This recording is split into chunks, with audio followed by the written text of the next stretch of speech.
sweeps from the Far East to southern Europe. Countries such as Turkey, Greece and now Italy have confirmed avian flu in their livestock. You know, I hear it's coming over here, Mum. Yes, John, it's terrible. What are the symptoms are for those poor birdies? Well, it's a flu, so I'm guessing they're sneezing. Sore throat. Hot and cold flushes.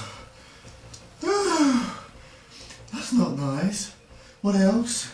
Well, it's bird flu, so maybe they turn a bit birdy.